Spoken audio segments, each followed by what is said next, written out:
Hello students, good morning. ମୁଁ ଆଶା କରୁଛି ତୁମେମାନେ ସବୁ ଭଲରେ ଥିବ। ତେବେ ଚାଲ ଆମେ ପାଠ ଆଡ଼କୁ ଯିବା। ତୁମମାନଙ୍କର ମନେ ଥିବ ଯେ ପୂର୍ବ କ୍ଲାସରେ ଆମେ ବାହୁ ଅନୁଯାୟୀ ତ୍ରିଭୁଜର ପ୍ରକାରଭେଦ ବିଷୟରେ ପଢ଼ିଥିଲୁ।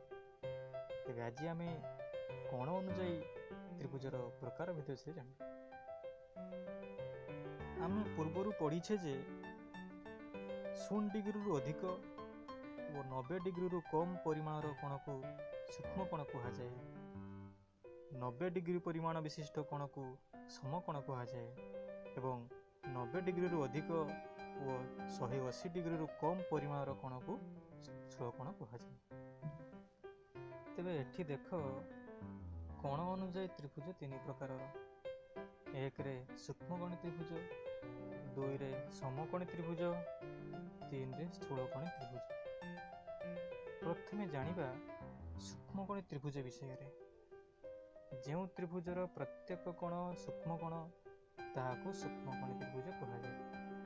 ଏହି କ ଖ ଗ ତ୍ରିଭୁଜଟିକୁ ଲକ୍ଷ୍ୟ କର। ଏହାର ପ୍ରତ୍ୟେକ କୋଣ ସୂକ୍ଷ୍ମକୋଣ, ଅର୍ଥାତ୍ ଏହା ପ୍ରତ୍ୟେକ କୋଣର ପରିମାଣ 0 ଡିଗ୍ରୀରୁ ଅଧିକ ଓ 90 ଡିଗ୍ରୀରୁ କମ୍।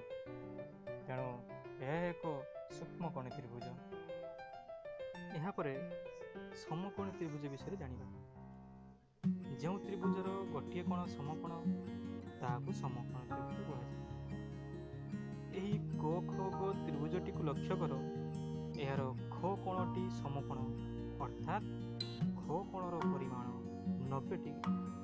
ତେଣୁ ଏହା ଏକ ସମକୋଣୀ ତ୍ରିଭୁଜ। ଶେଷରେ ଆମେ ସ୍ଥୂଳକୋଣୀ ତ୍ରିଭୁଜ ବିଷୟରେ ଜାଣିବା। ଯେଉଁ ତ୍ରିଭୁଜର ଗୋଟିଏ କୋଣ ସ୍ଥୂଳକୋଣ ତାକୁ ସ୍ଥୂଳକୋଣୀ ତ୍ରିଭୁଜ କୁହାଯାଏ। ଏହି କ ଖ ଗ ତ୍ରିଭୁଜଟିକୁ ଲକ୍ଷ୍ୟ କର। ଏହାର ଖ କୋଣଟି ସ୍ଥୂଳକୋଣ, ଅର୍ଥାତ୍ ଖ କୋଣର ପରିମାଣ 90 ଡିଗ୍ରୀରୁ ଅଧିକ ଓ 180 ଡିଗ୍ରୀରୁ କମ୍। ତେଣୁ ଏହା ଏକ ସ୍ଥୂଳକୋଣୀ ତ୍ରିଭୁଜ। ମୁଁ ଆଶା କରୁଛି ତୁମେମାନେ ପାଠଟିକୁ ଭଲ ଭାବରେ ବୁଝିଯାଇଥିବ। ଧନ୍ୟବାଦ।